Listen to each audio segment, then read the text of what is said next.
Bismillahirrahmanirrahim. Assalamualaikum warahmatullahi wabarakatuh.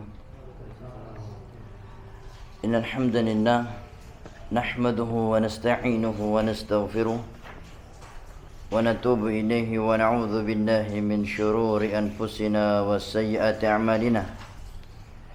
Man yahdihillahu fala mudilla lahu wa may yudlil fala hadiya lahu. Asyhadu an la ilaha illallah wahdahu la syarika lah wa asyhadu anna Muhammadan abduhu wa rasuluh sallallahu alaihi wa ala alihi wa sahbihi wa sallama tasliman katsira. Ya ayyuhalladzina amanu taqullaha haqqa tuqatih wa la tamutunna illa wa antum muslimun. Ya ayyuhan nasu taqu rabbakum alladzi khalaqakum min nafsin wahidah wa khalaqa minha zawjaha wa batha minhuma rijalan katsiran wa nisaa. Wattaqullaha alladzi tasaaluna bihi wal arham innallaha kana 'alaykum raqiba. Ya ayyuhalladzina amanu taqullaha wa qulu qawlan sadida yuslih lakum a'malakum wa yaghfir lakum dhunubakum. Wa may yuti'illaha wa rasulahu faqad faza fawzan 'azima. Amma ba'd. فإن أصدق الحديث كتاب الله وخير الهدى هدى محمد صلى الله عليه وسلم وشر الأمور محدثاتها فإن كل محدثات بدعة وكل بدعة ضلالة وكل ضلالة في النار. أيها الإخوة معاشر المسلمين رحمني ورحمكم الله وبارك الله فيكم. Walhamdulillah, senantiasa kita memuji Allah atas limpahan nikmat dan karunia yang kita rasakan setiap harinya, terutama nikmatul Islam, nikmat bisa memeluk agama Islam, wa nikmatul iman, nikmat dijadikan oleh Allah hamba-hamba yang beriman kepadanya, wa nikmatul sihah, dan nikmat diberikan kesehatan oleh Allah tabaraka wa ta'ala, yang mana nikmat-nikmat yang kita sebutkan barusan merupakan nikmat yang luar biasa nilainya, yang sepantasnya untuk banyak-banyak kita bersyukur kepada Allah tabaraka wa ta'ala. Ikhwani wa akhwati fillah rahimani wa rahimakumullah wa barakallahu fikum. Seluruh nikmat, kesenangan yang kita rasakan di kehidupan dunia ini tidaklah bersifat abadi atau kekal selamanya. Ada waktunya seseorang akan meninggalkan kenikmatan dunia yang dia rasakan. Allah Subhanahu wa taala berfirman dalam surah An-Nahl ayat yang ke-96, "Ma 'indakum yanfad wa ma 'indallahi baqin." Apapun yang ada di sisi kalian dari kenikmatan-kenikmatan ataupun yang selainnya, yanfadu, ada waktunya, kata Allah, akan lenyap. Ada waktunya akan lenyap dan sirna. Wa ma 'indallahi baqin, dan apa yang ada di sisi Allah itulah yang kekal abadi. Itulah yang kekal abadi. Maka segala sesuatu yang kita miliki di kehidupan dunia ini, maka pasti akan sirna, akan hilang. Baik diri kita sendiri, keluarga kita, harta, dan seluruh nikmat yang kita rasakan di dunia ini, cepat atau lambat pasti akan hilang dan bakal kita tinggalkan, atau ada waktu berakhirnya, tidak kekal selama-lamanya. Maka pantaskah seseorang sibuk mencari sesuatu yang tidak kekal, atau dilalaikan dari mencari sesuatu yang kekal abadi dan disibukkan mencari sesuatu yang akan hilang atau akan sirna? Maka hendaknya orang-orang yang berakal, yang cerdas, yang memiliki kecerdasan yang Allah tabaraka wa ta'ala berikan kepadanya, hendaklah yang dia utamakan dalam kehidupan ini adalah sesuatu yang kekal abadi. Sesuatu yang kekal abadi. Dikarenakan sesuatu yang tidak kekal hanyalah bersifat sementara, dan yang kekal abadi sifatnya selama-lamanya. Terlebih lagi, yang kekal abadi tadi jauh lebih nikmat dan lebih besar keutamaannya di sisi Allah Tabaraka wa Ta'ala daripada sesuatu yang sifatnya sementara dari kenikmatan-kenikmatan dunia. Maka sebesar apapun nikmat dunia yang kita rasakan, sebesar apapun kesenangan yang kita rasakan di dunia ini, adalah kesenangan yang sifatnya sedikit sekali, yang diibaratkan oleh Nabi, nikmat dunia itu setetes dari air yang menempel di ujung jari. Adapun nikmat akhirah adalah ibarat lautan yang luas, yang dalam, yang dia saksikan. Begitu juga nikmat dunia adalah nikmat yang sementara. Sementara nikmat akhirah adalah nikmat yang kekal abadi. Maka hendaknya seseorang terus mempelajari Al-Quran dan Sunnah agar dia menjadi hamba-hamba yang cerdas, yang pandai menilai, sehingga dia tidak salah dalam menilai mana yang paling bermanfaat atas dirinya di kehidupan dunia ini. Ma'asyiral muslimin ibadallah rahimani wa rahimakumullah wa barakallahu fiikum. Kita masih pada pembahasan kitab yaitu As-Sawarif 'anil Haq, kitab yang membahas mengenai sebab-sebab seseorang kenapa sulit mendapatkan hidayah atau dipalingkan dari kebenaran, sehingga dia lebih mencintai kesesatan, penyimpangan daripada hidayah, sehingga Allah Tabaraka wa Ta'ala mengharamkan dia dari hidayah. Dan ternyata sungguh banyak sebabnya. Lebih kurangnya ada sekitar 34 sebab kenapa manusia jauh dari kebenaran dan terlena dengan kehidupan dunia ini. Dan kita sebutkan pada pertemuan yang lalu, di antaranya sebab manusia dijauhkan dari hidayah atau dijauhkan dari kebenaran adalah al-jahlu, karena kejahilannya, kebodohannya. Yang mana kebodohan manusia adalah sesuatu yang sangat disenangi oleh iblis. Kebodohan manusia tentang agamanya, tentang syariatnya, tentang hakikatud dunia wal akhirah. Kebodohan tersebut sesuatu yang sangat dicintai, disenangi oleh iblis, oleh syaitan dan bala tentaranya. Dikarenakan inilah kelemahan terbesar manusia. Kelemahan terbesar manusia. Sampai-sampai Imam Ibnul Jauzi mengatakan, orang-orang yang jahil tentang agamanya itu dipermainkan oleh syaitan sebagaimana anak kecil mempermainkan mainannya. Tetapi seringnya orang yang jahil tidak paham kalau dia sedang dipermainkan. Orang-orang yang jahil, yang tidak paham, seringnya tidak paham dan tidak menyadari kalau dia sedang dipermainkan oleh syaitan, dan barulah tersadarkan ketika maut mendatanginya. Dan inilah yang banyak disaksikan yang terjadi pada kebanyakan manusia. Dan yang kedua, di antara sebab penghalang manusia mendapatkan hidayah, kebenaran, adalah seseorang tadi merasa kebenaran atau hidayah itu sulit untuk dicari. Sulit untuk dicari.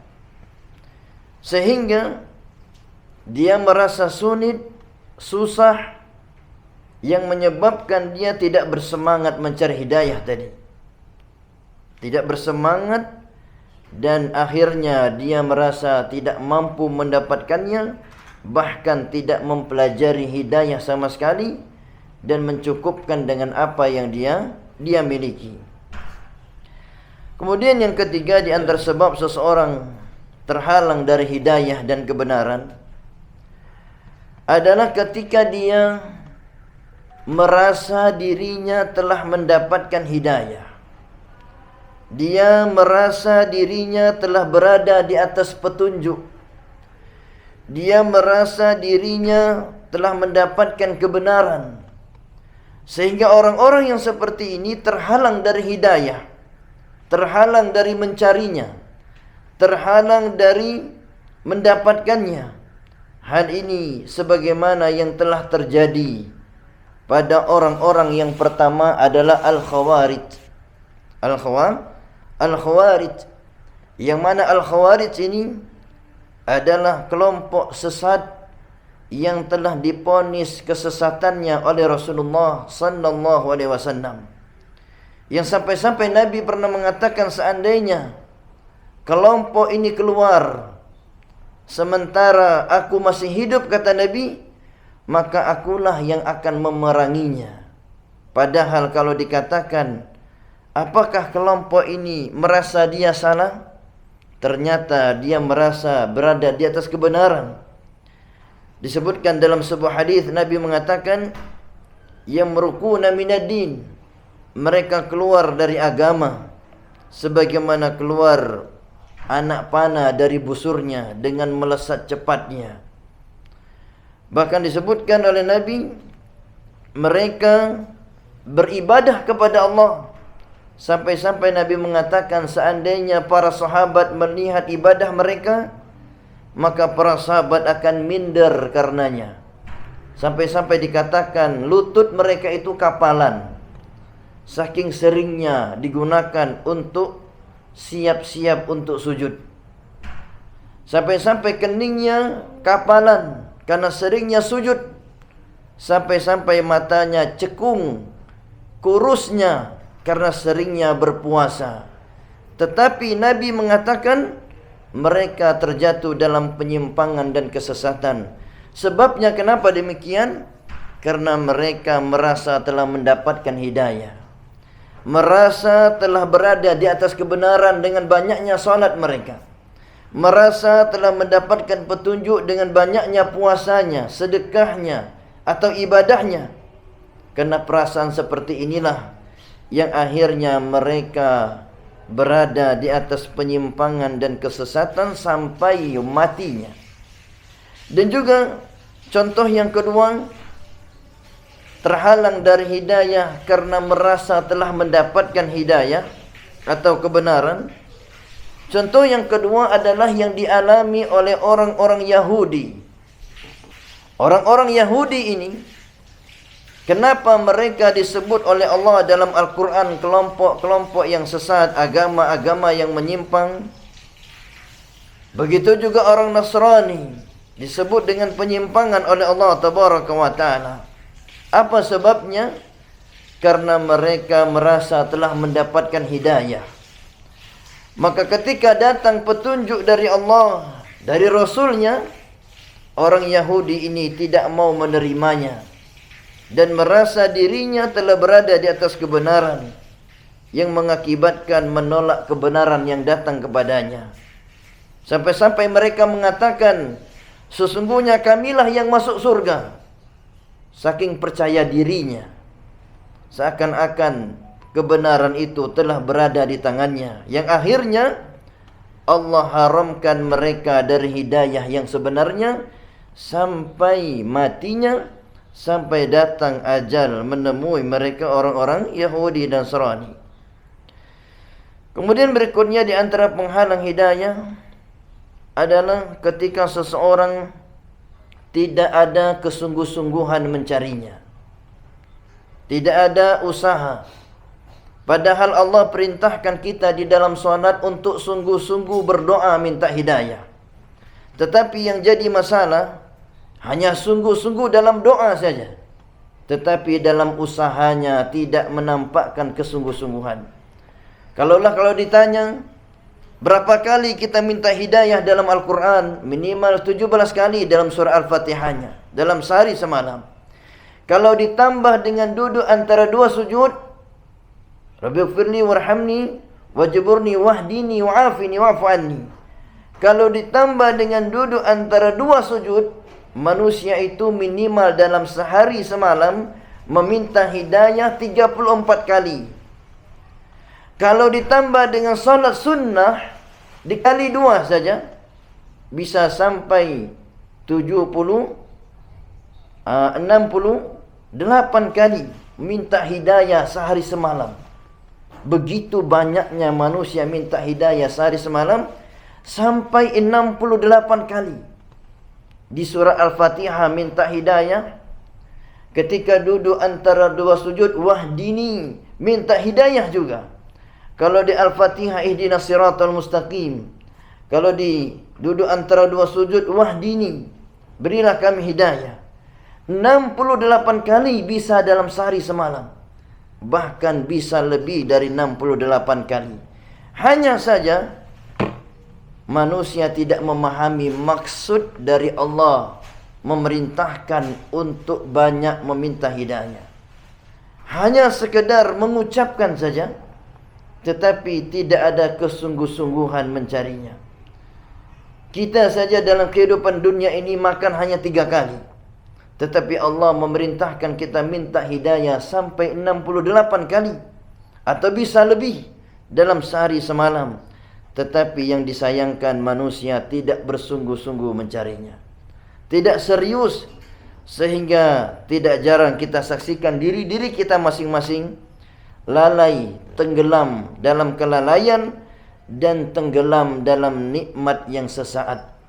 Nikmat yang sesaat, yang mana disebutkan dalam sebuah firman Allah dalam Al-Quran, sesungguhnya ketika terjadi hari kiamat, wa ma amrus sa'ah illa kanamhil basar, tidaklah terjadi hari kiamat, kata Allah, melainkan manusia itu merasakan hidup itu seperti kejapan mata saja. Au huwa aqrab, atau lebih cepat daripada kejapan mata.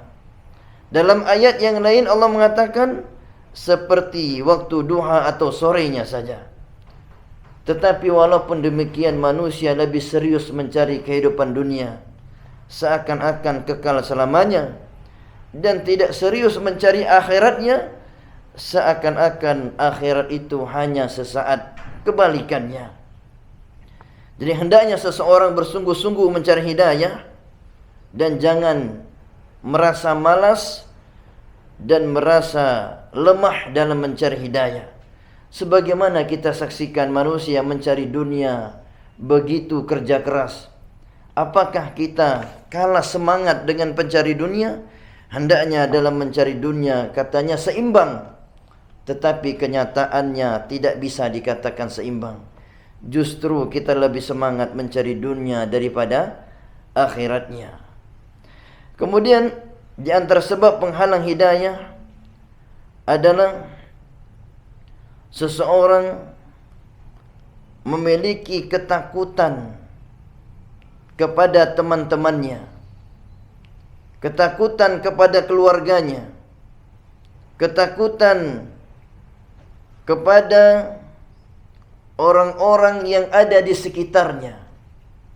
Dia tidak mau menerima kebenaran, takut ditinggalkan keluarganya, takut ditinggal teman-temannya, atau takut ditinggal oleh masyarakatnya, sehingga dia lebih memilih hawa nafsunya daripada hidayah yang datang kepadanya. Kemudian juga kita sebutkan di antara sebab terhalang dari hidayah yang keenam adalah lebih menyukai kedudukan.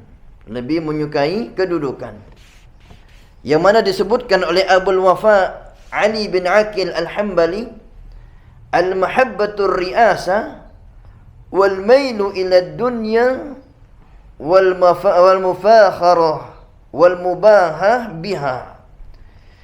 Bahwasanya mencintai kedudukan atau kecondongan kepada kehidupan dunia, lebih condong, lebih cinta hidup dunia daripada akhirat, berbangga dengannya, sibuk dengannya, bernikmat-nikmat dengan dunia dan apa yang ada di dalamnya, merupakan sebab seseorang terhalang dari hidayah, terhalang dari hidayah dan kebenaran. Dan ini kita saksikan pada diri kita masing-masing.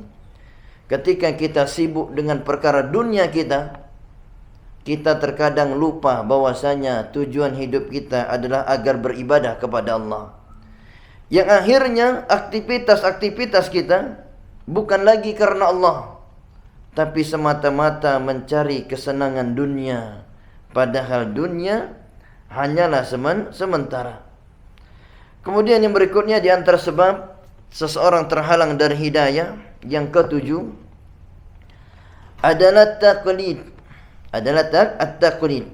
Taklid itu maknanya adalah mengikuti seseorang tanpa mengetahui dasarnya, atau tanpa mengetahui dalilnya dari Al-Quran dan Sunnah. Yang mana taklid ini telah menyesatkan kebanyakan manusia. Yang mana dia beragama bukan berdasarkan Al-Quran dan Sunnah, tapi beragama berdasarkan kata manusia. Beragama apa kata gurunya, beragama apa kata kiainya, beragama apa kata ustadznya. Tidak mau melihat apakah kata gurunya tadi berdasarkan dalil, tidak lagi mau melihat apakah kata gurunya tadi sesuai dengan Al-Quran dan Sunnah. Akhirnya fanatik yang seperti ini, fanatik dengan individu atau manusia, inilah yang banyak menyebabkan manusia terhalang dari kebenaran dan kokoh di atas kesalahan dan penyimpangannya. Maka hendaknya seseorang beragama bukan hanya sekedar mengikuti kata gurunya, tetapi juga dia harus tahu apa landasan dari gurunya berucap, apa dasar yang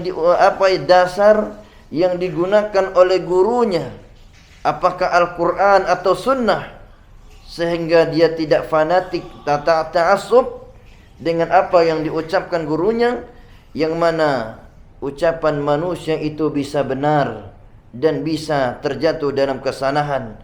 Adapun Al-Quran dan Sunnah, maka itulah yang terjamin kebenarannya sampai hari kiamat. Maka kata para ulama mengenai at-taklid ini, yang dimaknai dengan fanatik kepada individu atau manusia, yang mana tidaklah fanatik taklid ini mewariskan kecuali kejahilan, yang akhirnya dia beragama di atas kejahilannya atau di atas taklidnya kepada manusia. Kemudian berikutnya di antara penghalang yang ke-8, penghalang dari kebenaran, adalah sifat ujub, sifat al-ujub. Yang mana ujub ini diartikan dengan bangga dengan diri sendiri. Bangga dengan diri sendiri. Yang mana ujub ini disebutkan oleh ulama termasuk dari syirik kecil. Ujub termasuk dari syirik kecil yang bisa membatalkan amal seseorang yang merasa ujub. Jadi bangga diri itu termasuk dari syirkun asghar, yang mana dikatakan oleh Syekh Hamad bin Ibrahim Al-Uthman hafizahullah, bahwasanya ujub ini akan menimbulkan dalam hati orang yang ujub tersebut mengagungkan dirinya.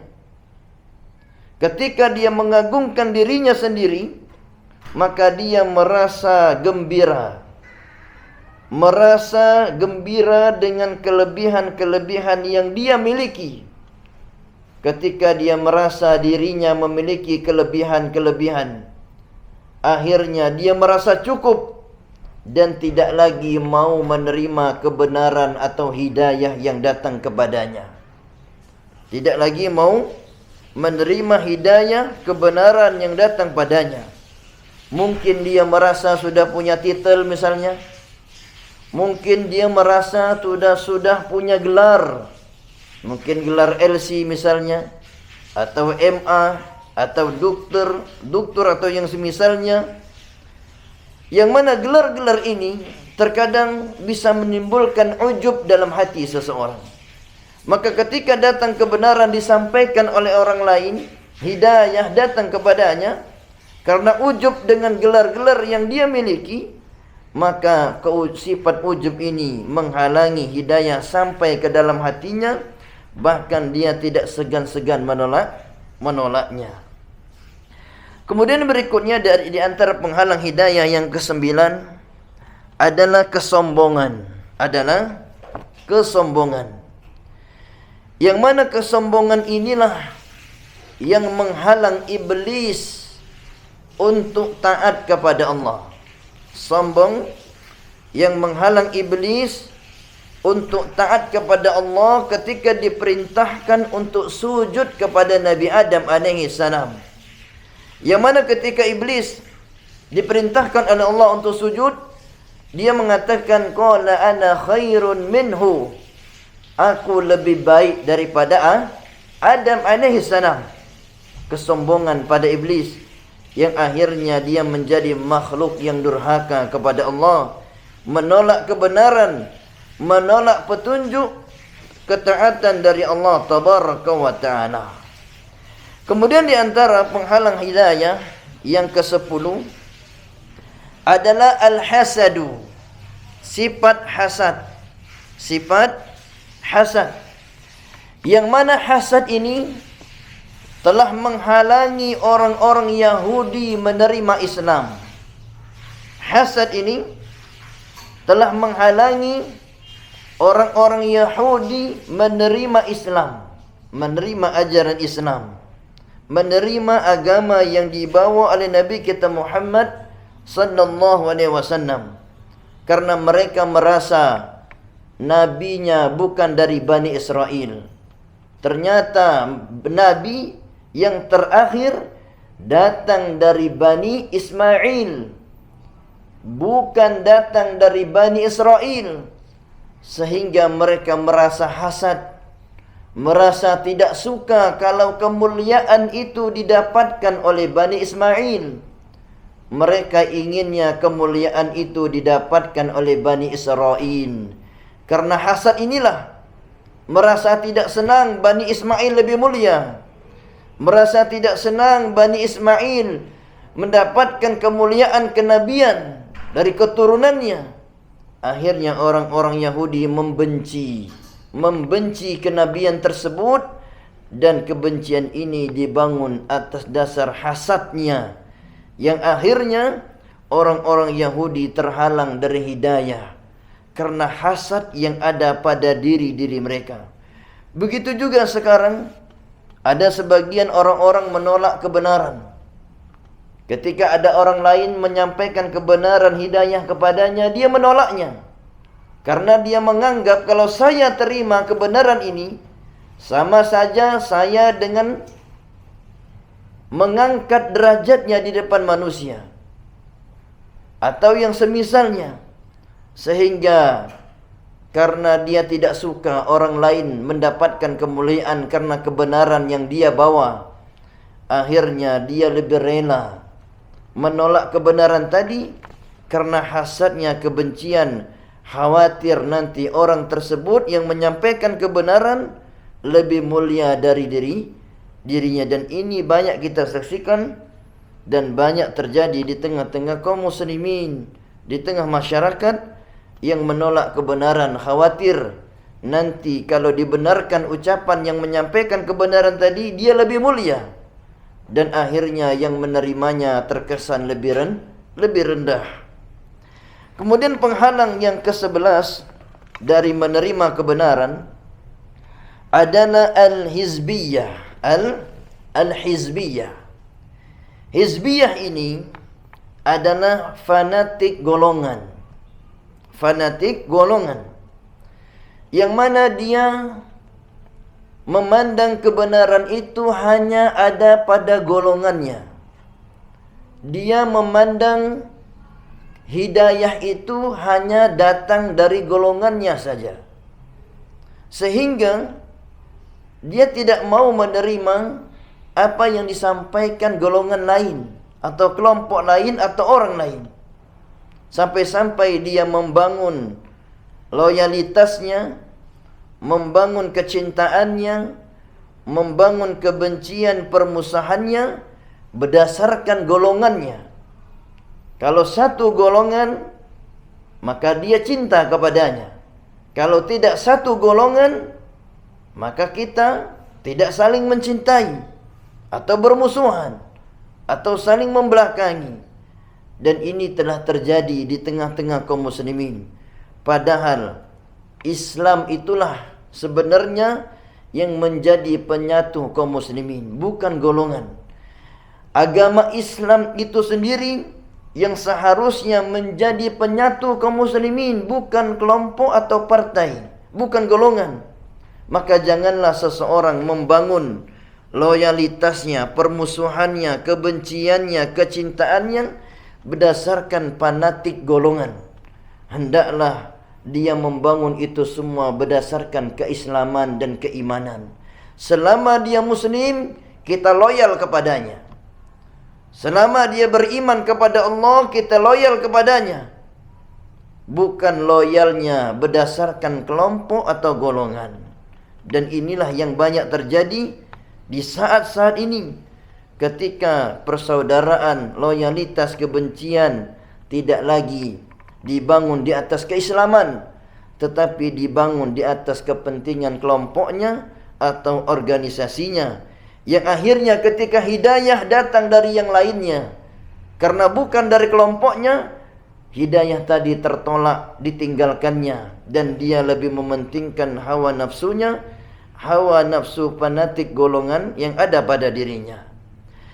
Kemudian yang berikutnya, di antara sebab terhalang seseorang dari hidayah, di kesempatan ini yang terakhir kita sebutkan, yang ke-12 adalah perbuatan dosa. Adalah perbuatan dosa. Yang mana dosa ini bukan hanya sekedar menghalangi atau bukan hanya sekedar penghalang hidayah, tetapi dosa itu bisa mencabut hidayah yang sudah ada. Bisa mencabut atau melepaskan hidayah yang sudah ada pada diri seseorang. Bahkan ada cerita terkadang mantan santri katanya. Mantan santri. Rupanya santri ini dulunya salihah. Tetapi ketika Allah cabut hidayah darinya, maka dia berkubang dengan dosa dan kemaksiatannya. Maka sungguh dosa itu selalu menimbulkan kesialan dan selalu menimbulkan bahaya untuk hati manusia dan sangat besar pengaruhnya. Sebagaimana disebutkan oleh ulama, wallahu subhanahu wa ta'ala ja'ala mimma yu'aqibu bihin nas 'ala dzunub.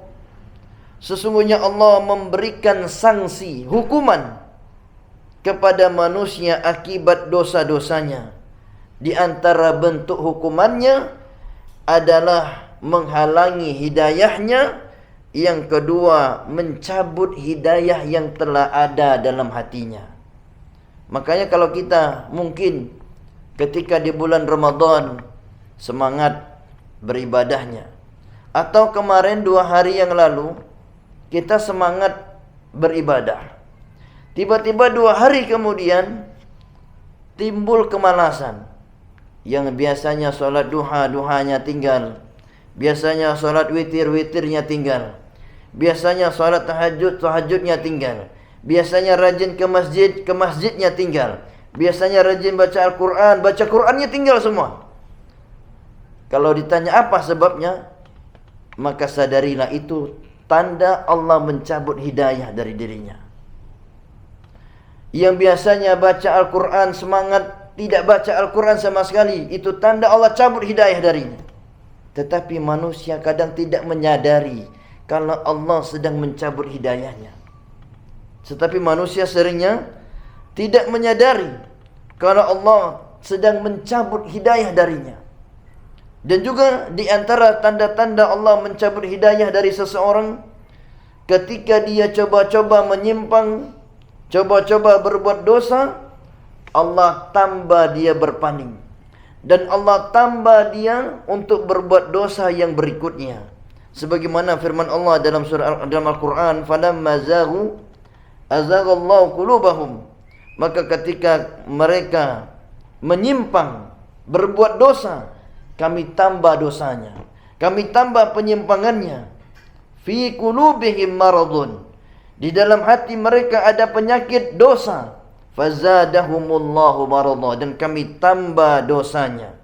Falamma zaghu azaghallahu qulubahum, ketika mereka berbuat dosa, menyimpang, kami tambah dosa dan penyimpangannya. Dan inilah hukuman dari dosa.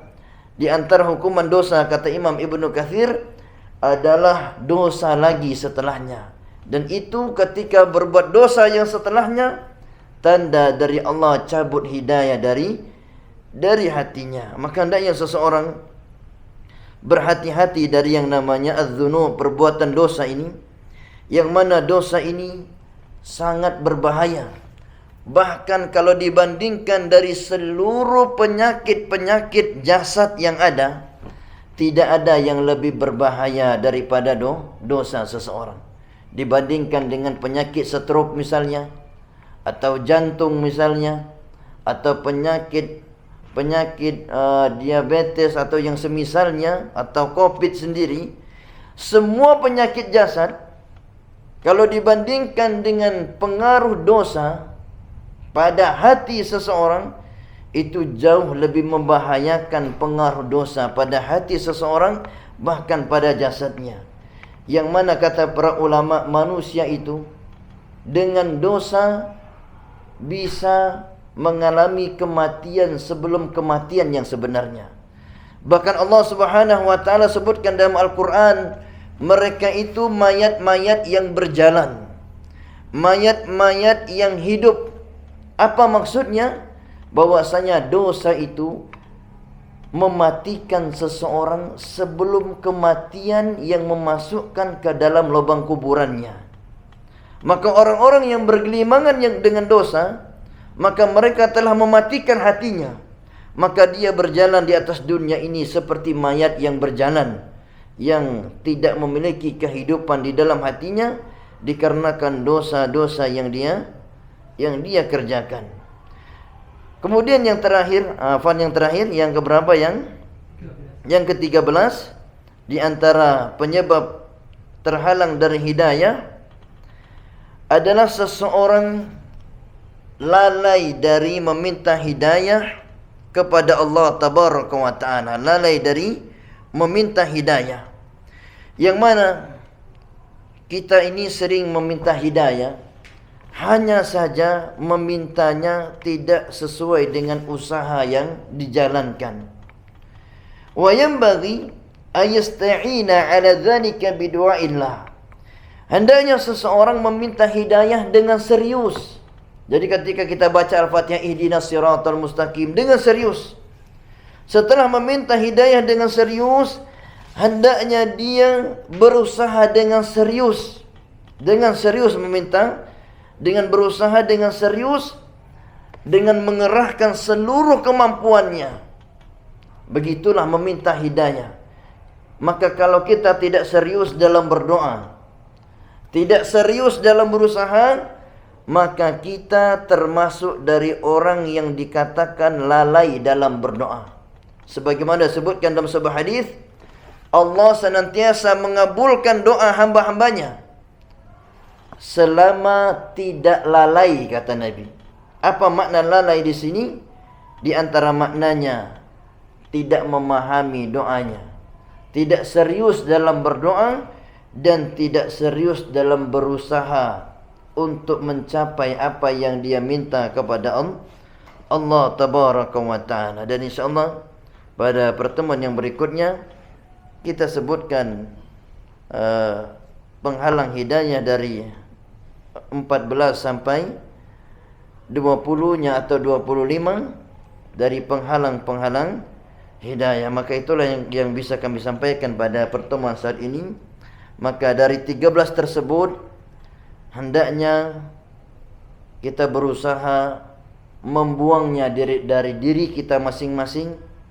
Semoga benar-benar hidayah datang kepada Allah, kepada diri kita masing-masing sempurna, tanpa penghalang, tanpa penghambat, sehingga kita dimudahkan, diberkahi kehidupannya, dimudahkan beramal saleh, dan umur kita penuh dengan keberkahan. Dan itulah yang kita inginkan. Dan perlu kita ketahui bahwasanya amal soleh seseorang itu lebih mahal daripada dunia dan seisinya. Bahkan disebutkan oleh Nabi ketika melewati kuburan, tahukah kalian wahai sahabatku, kata Nabi, sesungguhnya bagi penghuni kubur ini 2 rakaat salat yang dia kerjakan dulu ketika di dunia lebih dia cintai daripada seluruh kekayaan kalian. Lebih dia cintai daripada dunia ini dan seisinya, padahal 2 rakaat saja. Begitulah berharganya amal soleh. Maka amal soleh itu tidak akan bisa diamalkan kecuali hidayah dari Allah subhanahu wa ta'ala. Maka ketika kita terhalang dari amal-amal soleh, itu tanda Allah mencabut hidayahnya. Atau yang kedua, kita telah terhalang dari hidayah dari Allah tabaraka wa ta'ala. Wallahu ta'ala a'lam bis-shawab. Kita cukupkan sampai di sini. Subhanakallahumma wa bihamdika asyhadu an la ilaha illa anta astaghfiruka wa atubu ilaik. Assalamualaikum warahmatullahi wabarakatuh.